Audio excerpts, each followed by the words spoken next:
Hey everyone, welcome back to the Daily Tri. My name's Travis, and this is the Triathlon Weekly News Roundup. I'm pretty proud of myself as it's been several months since I started this, and I don't think I've missed too many weeks, so thank you all for tuning in and enjoying the news as much as I do.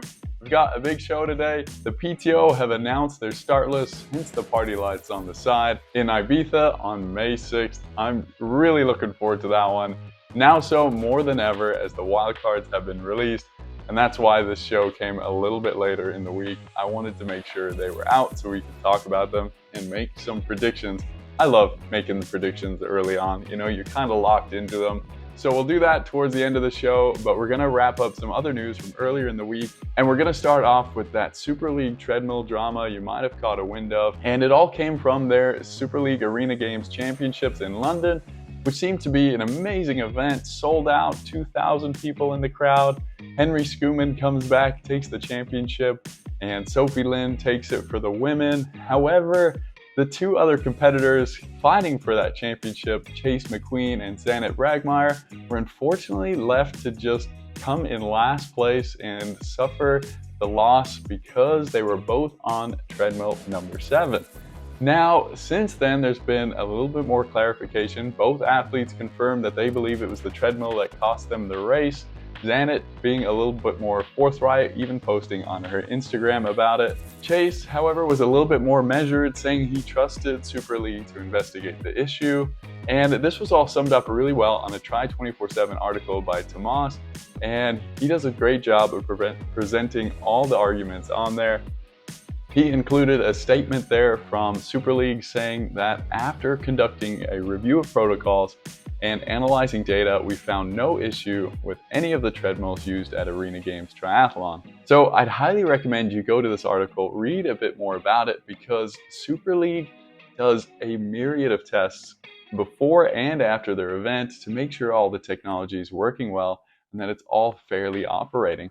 I couldn't believe how much of a length they go to make sure the races are fair, but it seems really strange that both of these athletes on the same treadmill suffered a very similar fate. It seems like too much of a coincidence, but they believe it's just a coincidence. There was nothing wrong with the machines.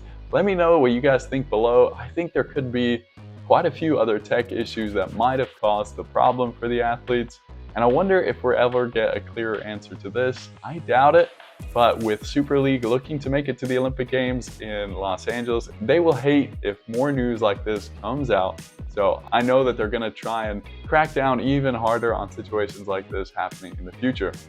Especially when Chase McQueen is yelling absolute horse on the live stream and doing butterfly in the middle of the race. It really was a little bit awkward to watch. So that was quite a bit of drama, and a little bit more drama on the funnier side this week came from the PTO's mystery pro who basically wrote off Lionel Sanders, and Lionel responded in a typical Lionel way. Did they say I'm washed up? Yeah. Mystery pro? Yeah. They said, they said you had a great run, but the game's evolved too much. You'll never win a world title. I mean, that could very well be true. That could be true. Absolutely.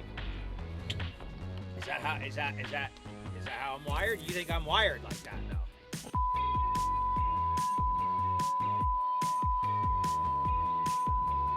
Lots of expletives there for the new father who is looking to do some damage in his upcoming races that he released in his latest video, saying that he's not going to be at PTO Ibiza, which we're going to be talking about, but instead he's headed to St. George with Sam Long and Jackson Laundry, and then also Mont Tremblant, the US Open in Milwaukee, and then also 70.3 Worlds in Finland. So he really is committing to that middle distance racing. And speaking of fathers, Joe Skipper has had his baby. Arabella is her name, and he'll be looking to test out that newfound dad strength at Ironman Texas coming up on April 22nd. I'll actually be at that event live, so I'll ask him in person, hopefully get an interview with him about how that dad strength is going. So I'm really looking forward to that race. It's going to be a cracker. We'll do a bit more of a preview on that next week. But if any of you will be there, let me know. I'd love to meet you. That weekend is going to be a really good weekend of racing, including Challenge Gran Canaria and 70.3 Peru, which looks like it's got a few good names on it. So stay tuned for that as well.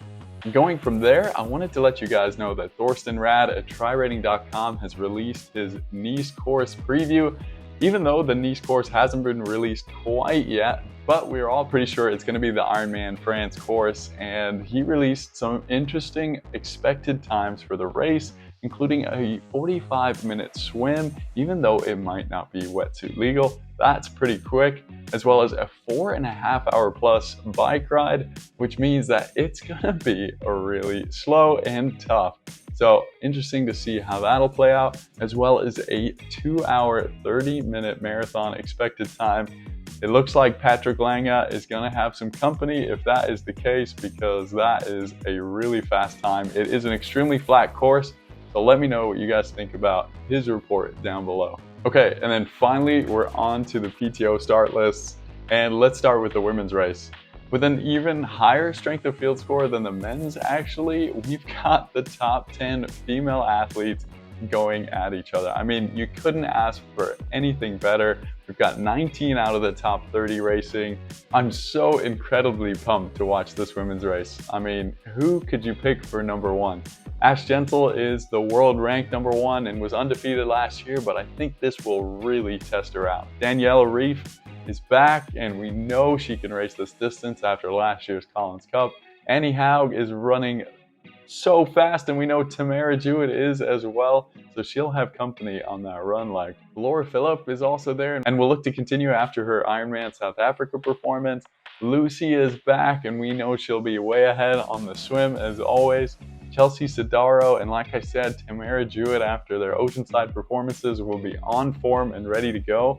This race is going to be for the ages, in my opinion. The wild cards for the women went to Amelia Watkinson, Steve Madsen from Clash Miami and her great performance there, Anne Reichman and Elsvisser as well, which I think are all great choices and they deserved it. But now on to my picks, and I can hear the drum roll and I can feel your comments, but I'm going Ashley Gentle to defend her title for the win. I think her swim is going to be better than ever. She's got Josh Amberger as her husband. She's had plenty of time to get ready for this race. She knows what it's going to take to win it, and I think she's going to hold on to her title. Lucy is just too good a swim biker to not put her in second place. All the question marks really lie with her run and how she's come back from that injury a while ago. Has she got the speed to compete? And then I've got Daniela in third. Not the best swimmer, but she has swum exceptionally well at times before. But her bike, I think, is going to bring her right up to the front, and she'll hold on to third on the run. At this race, with the names on the start list, I think Chelsea SODARO will swim in a different group than Tamara Jewett, which will give her a leg up on her versus at Oceanside, so I think she'll come in fourth. And I don't ever want to count against Tamara Jewett, who could easily win this race if she swims and bikes like she did at Oceanside, but I've got her in fifth place, as I think these women will try to team up and get away from her on the swim if they can. I'll save my full breakdown along with the men's for the full preview episode, which I will do before the race kicks off. Okay, and then the only two names that we're missing, which I didn't want to mention, are Taylor KNIBB and FLORA Duffy. FLORA just popped off the Yokohama start list, so she's obviously not doing too well just yet. And then Taylor KNIBB is on the Yokohama start list, so she must be focusing all in on that. I believe she's had surgery recently and is also coming back, so yeah, just not quick enough for them to be on the start list, but that means we've got more to look forward to. Okay, and then on to the men's race, and technically the strength of field score is slightly less, but I mean, almost everybody is there in this race as well. And we've got Alistair Brownlee versus Jan Frodeno versus Christian Blumenfeld. I almost don't even want to get my hopes up for this because they've been injured. The two of them have been injured so much in the past, and I just want to see this race happen, for crying out loud. But it's on there. My heart tells me it's gonna happen, and I can't wait. Not to mention the ridiculous entourage behind them, including Sam Laidlow, Magnus Ditlev, Aaron Royal. We've got Max Newman coming back.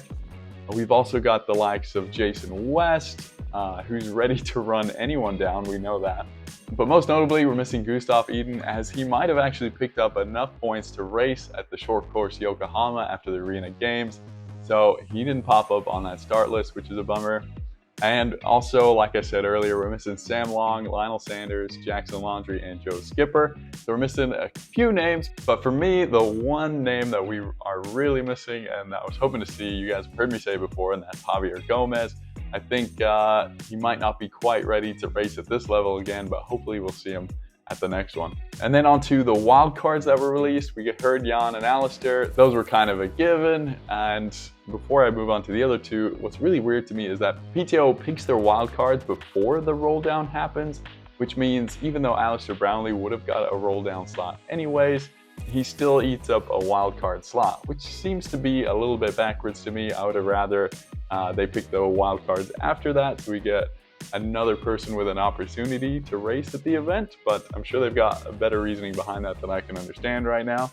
But anyways, the other wildcards went to Justice Nieschlag after his performance at Lanzarote. I think he could be a contender here, so keep your eye on him.